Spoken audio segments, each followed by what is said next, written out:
Essa aqui é uma das aulas mais importantes deste curso, porque a gente vai fazer um diagnóstico das suas finanças e a nossa prática de investimentos ou a nossa prática de gerenciamento do nosso dinheiro, ela começa a partir daqui. E nessa aula a gente vai falar sobre o orçamento doméstico e também o seu controle financeiro doméstico. E tudo isso aqui parte da filosofia que a gente discutiu a partir dos conceitos da última aula, em que eu falei com você um pouco sobre o que é risco e o que é fragilidade. A partir disso aqui, a gente vai tentar montar as nossas finanças. Primeira coisa que a gente precisa discutir aqui é a diferença entre essas duas coisas. O que é o orçamento e o que é o controle doméstico, o controle financeiro, né? O que são essas duas coisas? O orçamento a gente faz quando está olhando para o futuro. Nós estamos planejando nossos gastos, a gente está querendo saber como que a gente vai gastar o nosso dinheiro lá na frente, quando a gente ganhar o nosso dinheiro. Já o controle é quando a gente olha para o presente. Então a gente fez a primeira etapa, que era o orçamento, e aí na hora da execução do que a gente planejou, a gente controla dentro do orçamento. Existem várias técnicas da gente trabalhar tanto o orçamento quanto o controle doméstico. E na verdade a maioria dessas técnicas vieram do planejamento empresarial, vieram de finanças corporativas, e aí a gente acabou derivando esses conhecimentos para as finanças pessoais.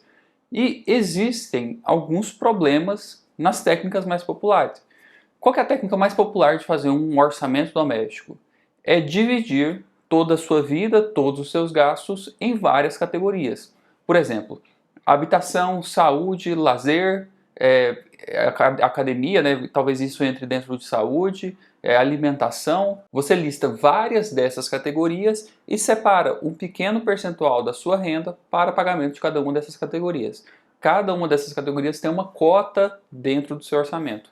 Essa aqui é uma técnica muito popular de orçamento familiar, de orçamento doméstico, planejamento financeiro doméstico. Assim como é também muito popular nas corporações. Pega o orçamento anual das empresas e divide. A área de marketing vai receber tanto, a área de logística recebe tanto, a área de vendas recebe tanto, a área de execução gerencial, a área de gestão recebe tanto, a área administrativa recebe tanto. Então, também é muito comum nas corporações a divisão do dinheiro segundo essa maneira. Isso aqui gera um problema nas corporações, nas empresas e também nas pessoas físicas, na sua casa.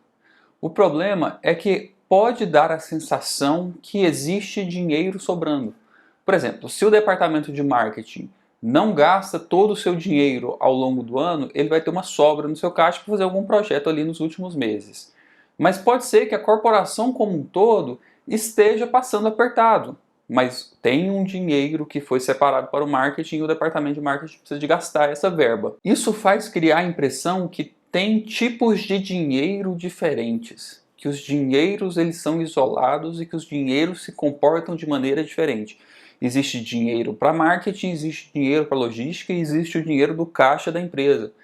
Mas no final das contas, dinheiro é dinheiro, não importa em qual departamento ele será alocado. Da mesma maneira, isso pode acontecer na sua casa, nas suas finanças. E tem um exemplo muito prático disso, de como as pessoas lidam com o seu dinheiro em formas de categoria. O exemplo mais prático disso, e talvez você já tenha passado por isso, é quando a pessoa separa um dinheiro para fazer uma viagem. Isso aqui é especialmente comum quando as pessoas fazem viagem para o exterior.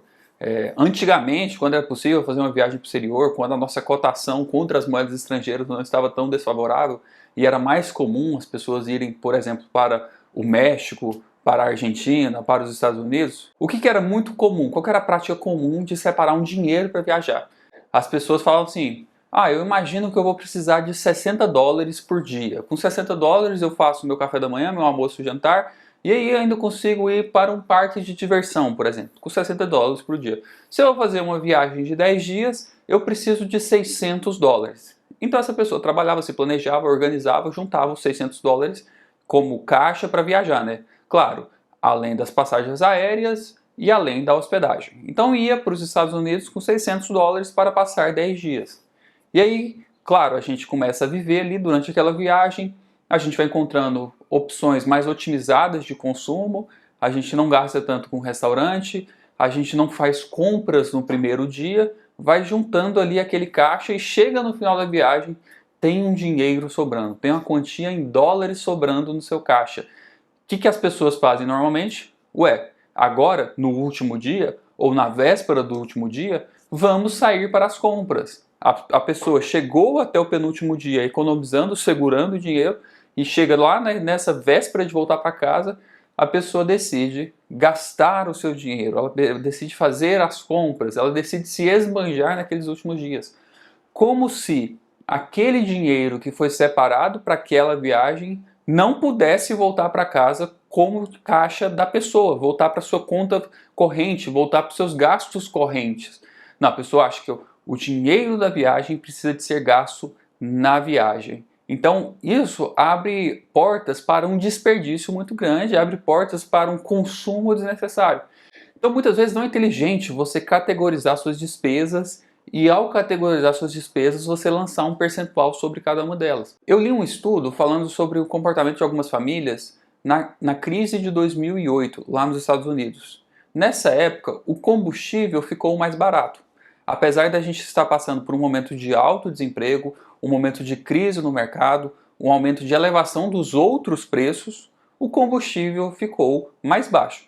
A gente já conversou aqui por que o combustível fica mais baixo, né? Isso depende muito da extração do petróleo lá no Oriente Médio, por exemplo, que é onde a gente tem o maior volume de extração de petróleo. Se aqueles países que fazem parte da OPEP, que é a Organização dos Países Exportadores de Petróleo, decidirem tirar mais petróleo do solo, isso vai fazer a cotação do petróleo abaixar e, como consequência, o preço do combustível na bomba de combustível tende a baixar também. Então, em 2008, o preço do combustível ficou mais baixo. E o que se observou nos Estados Unidos, mesmo com toda essa crise financeira, com toda a recessão econômica, foi um aumento no consumo de combustível de gasolina aditivada. As famílias passaram a usar mais gasolina aditivada. E a conclusão desse estudo é: as pessoas tinham compartimentos financeiros. Essas pessoas tinham no seu orçamento doméstico a despesa categorizada como transporte e separavam ali um montante em dólares para o transporte. Como o combustível comum, o combustível regular, ficou mais barato, dá para a gente encaixar no mesmo percentual aqui um combustível um pouco mais caro, a gasolina aditivada. Sendo que muitas pessoas não utilizam gasolina aditivada normalmente nos seus carros. Mas agora, como ficou mais barato, entre aspas, compensa. Na verdade, não compensa. Na verdade, nesse momento, você deveria gastar o mínimo possível. Na verdade, nesse momento, se o combustível normal, se a gasolina regular ficou mais barata, isso é uma excelente notícia para o seu orçamento, porque agora você economiza dinheiro com a sua cota de transportes e você pode, por exemplo, alocar esse recurso em saúde, ou você pode alocar esse recurso em outras coisas na sua vida.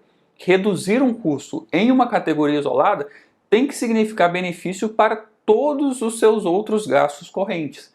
Então, por causa disso, eu não gosto dessa principal técnica de planejamento financeiro, que é a compartimentação do seu orçamento, que é a divisão em diversas categorias do seu orçamento. Então, como eu faço o meu planejamento financeiro? Nessa aula eu vou passar com você um exercício e eu realmente gostaria que você fizesse esse exercício agora. E a minha sugestão para você é que você repita esse exercício pelo menos uma vez por ano. Eu não vejo necessidade de você fazer isso aqui mensalmente, porque os nossos padrões de consumo não tendem a mudar assim com tanta frequência. Então, pelo menos uma vez por ano você deve fazer esse exercício. Eu estou colocando uma planilha disponível aqui nessa aula. Se você quiser utilizar essa planilha para te auxiliar nesse exercício, vai ser muito bom. Mas se você não estiver na frente do computador, se você estiver assistindo essa aula pelo celular, não tem problema também. Você pega uma folha de papel, uma folha de caderno e escreve esse exercício. É muito importante que você faça o exercício ao longo dessa aula. A sua primeira atividade é listar absolutamente todos os seus gastos. Você precisa listar tudo o que você gasta, para onde o seu dinheiro vai todos os meses. E para esse exercício aqui em específico, você pode olhar para o seu último mês. Olha para o último mês que fechou, em que já houve o fechamento de despesas, olha para aquele último mês e fala: olha, eu gastei tanto com o aluguel da minha casa, o financiamento da minha casa, o condomínio, o gás, a energia, o meu plano de saúde, eu fui, por exemplo, no médico particular tantas vezes, eu fiz tais compras na Shopee, eu fiz tais compras no Mercado Livre. eu fui na academia, eu paguei personal trainer, eu pago o streaming, eu pago o Spotify, pago o Netflix, eu comprei o curso do Daniel. Lista ali todas as suas despesas, absolutamente com tudo o que você gasta o seu dinheiro. É muito importante você fazer essa atividade e você precisa de alguns minutos para fazer isso. Você tem que olhar lá no seu extrato bancário com o que você gastou o cartão de débito, você tem que olhar lá na fatura do cartão de crédito com o que você gastou o seu dinheiro. E se você tem, por exemplo, no seu cartão de crédito, parcelas a vencer ainda, né? Por exemplo, você viajou e parcelou em 12 vezes, coloca ali o valor da parcela que você tem que pagar todos os meses. É muito importante que você liste todas as suas despesas. E agora é a minha filosofia de orçamento familiar. Você vai dividir todos esses seus gastos em apenas duas categorias. Você não vai compartimentar em gastos como eu falei anteriormente. Habitação, lazer, saúde, não. Vamos fazer diferente aqui. Você vai fazer apenas duas categorias. São os seus gastos obrigatórios e os seus gastos discricionários. Vamos entender o que são essas duas categorias. A primeira categoria, com gastos obrigatórios, eu quero dizer que são aquelas contas que você precisa pagar obrigatoriamente. Não tem como você fugir dessas contas, ou pelo menos não tem como você fugir dessas contas sem mudar muito o seu padrão de vida. Então eu estou falando aqui, por exemplo, da sua conta de aluguel. Você tem que pagar seu aluguel todo mês, não tem muito como você fugir do seu aluguel. Aí a pessoa pode falar para mim, Daniel, mas eu sempre posso me mudar. Pode, mas para você abaixar o seu custo com o aluguel, muito provavelmente você vai ter que reduzir muito o seu padrão de vida. É uma coisa meio desconfortável. Agora o custo com transporte. Se você tem um carro financiado, coloca ali o valor da parcela e também uma média de quanto você gasta com combustível por mês. Agora, se você não tem carro e anda de Uber, por exemplo, coloca uma média de quanto você gasta com Uber por mês. Daniel, mas eu posso, por exemplo, não andar de Uber e passar a andar de transporte público. Sim, você pode fazer isso, mas você vai estar baixando muito a sua qualidade de vida. Coloca nessa lista também de gastos obrigatórios quanto que você gasta com a sua alimentação básica. Eu estou falando aqui do seu café da manhã e do seu almoço e do seu jantar. A sua alimentação básica, né? Os lanches ali, claro, no meio do caminho, né? Se você, por exemplo, trabalha fora e todo dia você tem que comprar comida no iFood, coloca ali quanto você gasta no iFood para o almoço. A alimentação extra, que é o que você gasta, por exemplo, com jantares à noite, com saídas para o bar, com saídas para no final de semana, quando você vai sair com seus amigos, esse tipo de alimentação não precisa adiantar nos seus gastos obrigatórios. Porque, por exemplo, você não precisa pedir uma pizza à noite. Você pode comer outra coisa. São gastos opcionais. Agora existe essa alimentação básica, em que você gasta rotineiramente, todos os dias, e essa alimentação extra a gente vai colocar em outra categoria. Então você vai colocar aqui também o seu plano de saúde, coloca aqui o seu gasto com academia, porque academia é uma coisa que você não pode parar. Se você para de fazer academia, você vai estar perdendo muita coisa na sua vida. E claro, se você faz academia com um personal trainer, você pode colocar o personal trainer na outra categoria. Se você faz aula de inglês, aula de algum idioma, coloca aqui todas as despesas que você precisa de pagar todos os meses. Se você já tem parcelamento acontecendo na sua fatura de cartão de crédito, o valor da parcela tem que entrar aqui. Se você tem algum crédito rotativo do cartão, financiou uma parcela lá no passado, coloca aqui o valor da parcela da fatura do cartão de crédito que você está parcelando. E então entra a segunda categoria dos gastos discricionários. O que isso quer dizer? É aquele tipo de consumo que você tem um certo tipo de gerência. Por exemplo, sair para o bar com seus amigos, ou pedir uma pizza à noite, ou sair para comer fora aos finais de semana, ou ir para o shopping e gastar numa loja. São gastos em que você tem opção de gastar ou não. Ter um streaming, assinar o Netflix, assinar o Amazon Prime, Google Play, HBO, Spotify, você tem também aqui um certo tipo de gerência nesse tipo de consumo. Os gastos discricionários são aqueles que você faz além do obrigatório. Quando você entra na Shopee, quando você entra no Mercado Livre, quando você compra calçados novos, roupas novas, esse aqui é um tipo de gasto que ele é, entre aspas, opcional. Você poderia não estar consumindo essas coisas. Então, para preencher essa categoria, eu sugiro que você olhe para o seu último mês. Lá no seu último mês, o que você fez que não era obrigatório? Você fez alguma compra de, por exemplo, roupa eletrodoméstico, calçado, comprou alguma coisa na internet, você entrou no site da Amazon e comprou alguma coisa. O que você comprou no último mês? É importante que você seja honesto com você mesmo. Coloca aqui as despesas obrigatórias e coloca aqui as despesas discricionárias. Depois que você tiver preenchido esse quadro, a gente começa a fazer o nosso diagnóstico. A primeira etapa do diagnóstico é fazer um comparativo das suas despesas com os seus rendimentos. Você tem que preencher agora quanto você ganha por mês. Se você tem um salário, qual que é o salário líquido que você recebe por mês? Quanto você tem disponível por mês para o seu consumo? E se você é um freelancer, se você é um profissional autônomo, se você atende clientes e presta serviços, você tem que colocar ali também um valor. Ah, Daniel, mas meu rendimento ele varia muito. Olha só, essa aqui é uma outra conversa que eu preciso ter com você. Você não deveria ter rendimentos que variam muito porque você é um profissional autônomo. Você deveria ter um salário fixo dentro da sua empresa. Olha, eu tenho uma empresa que é composta só por mim e eu presto serviços para os meus clientes. E essa minha empresa paga o meu salário. Você não tem que limpar o caixa da sua empresa todos os meses. Você deveria ter um salário fixo, assim como se você tivesse um emprego. Porque na verdade você tem um emprego, a diferença é que o empregador é você. Então você deve ter um salário fixo, mas depois a gente pode conversar mais sobre isso aqui. Então você preenche agora quais são os seus rendimentos mensais, quanto você ganha por mês todos os meses. E agora a gente vai fazer um comparativo entre os seus rendimentos e o seu consumo total. Quantos por cento da sua renda você usa para o pagamento de despesas obrigatórias e despesas discricionárias? Eu espero que quando você compare quanto você recebe com quanto você gasta, eu espero que sobre dinheiro todos os meses. Essa aqui é a primeira etapa do diagnóstico. Precisa sobrar dinheiro todos os meses. Você não pode consumir 100% do seu salário.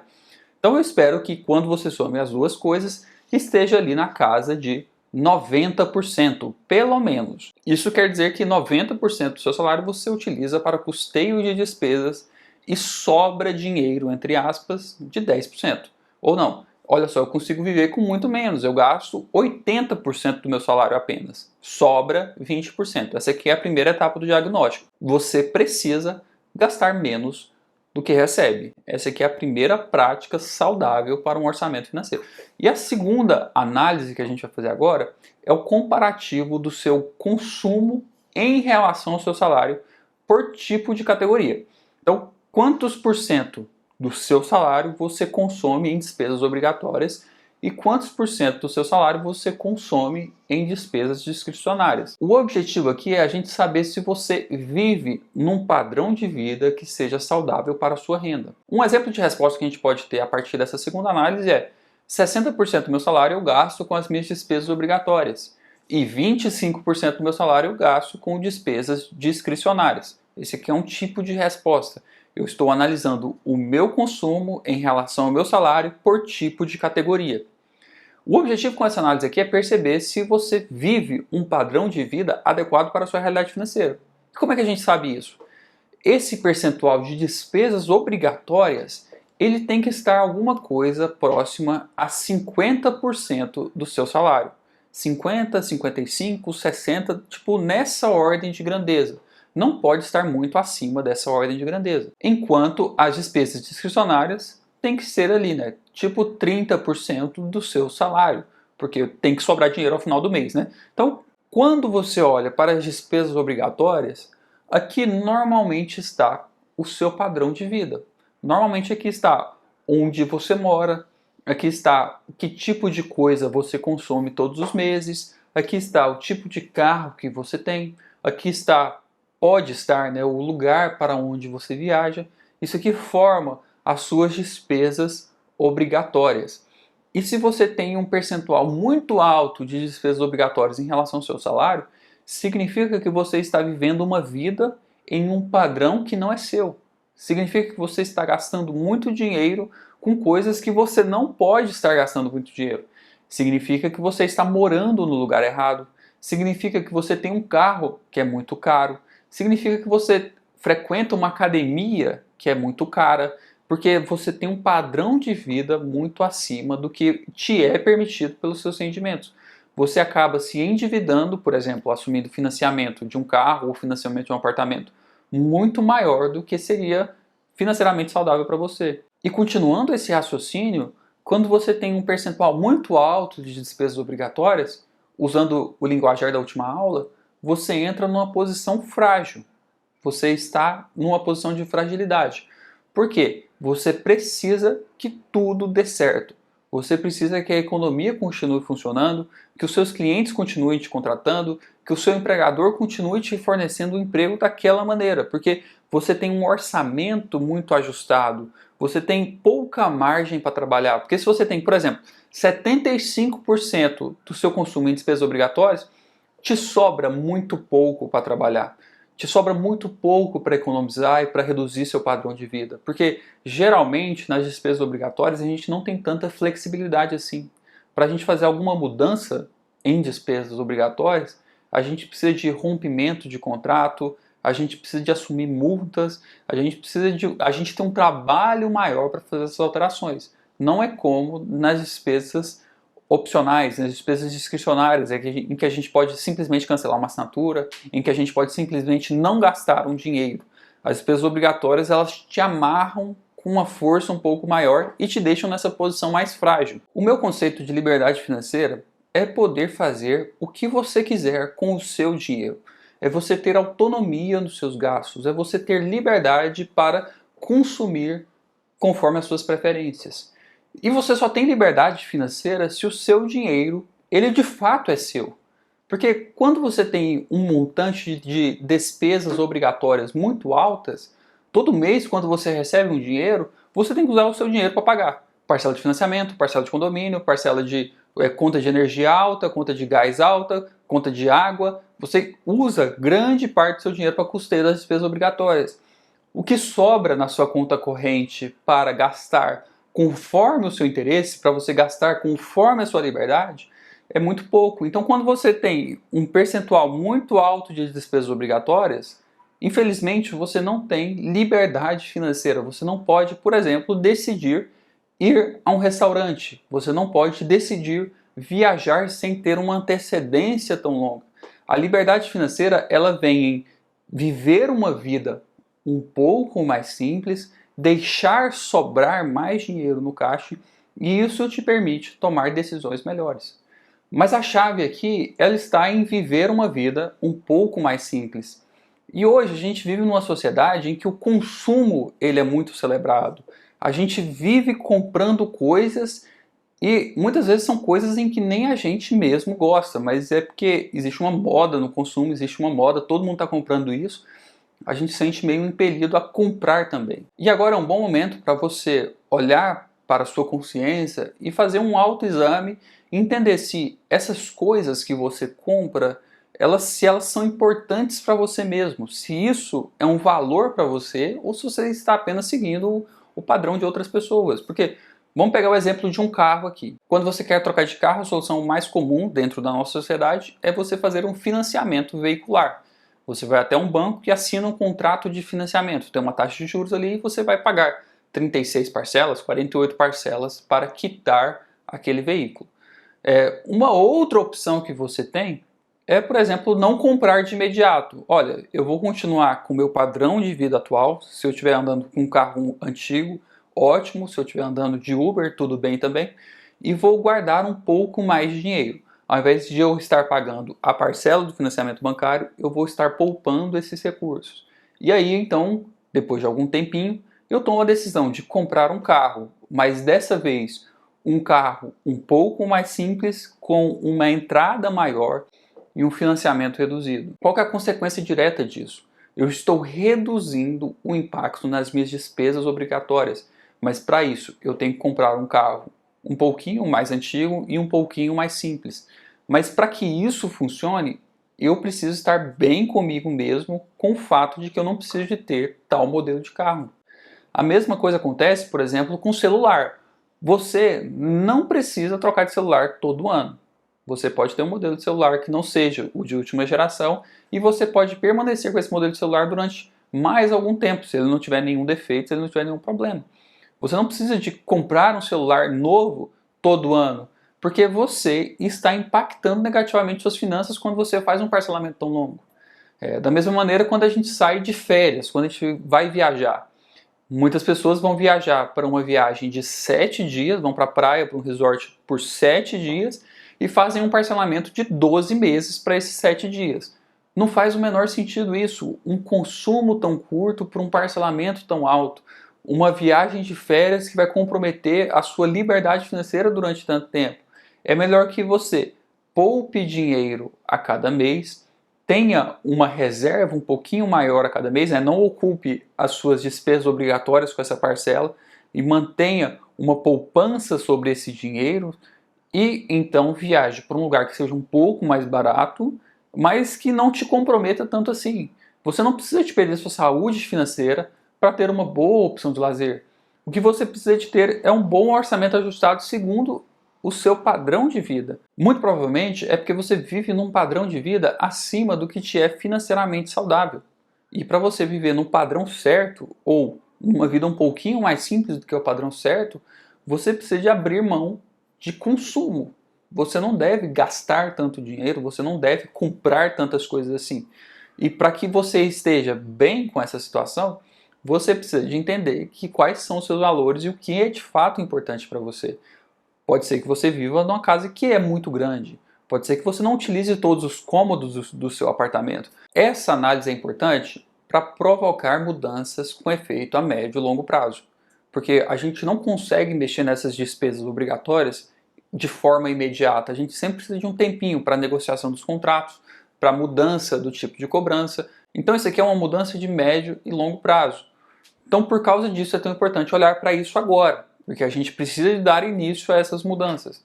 Já nas despesas discricionárias e opcionais, a gente já tem mais liberdade de mudar o que for necessário aqui, tá bom? Na próxima aula, eu vou te apresentar uma teoria da economia comportamental falando um pouco sobre o autocontrole. Isso aqui pode ser bastante útil para a gestão dos seus recursos financeiros. Bora para a próxima aula.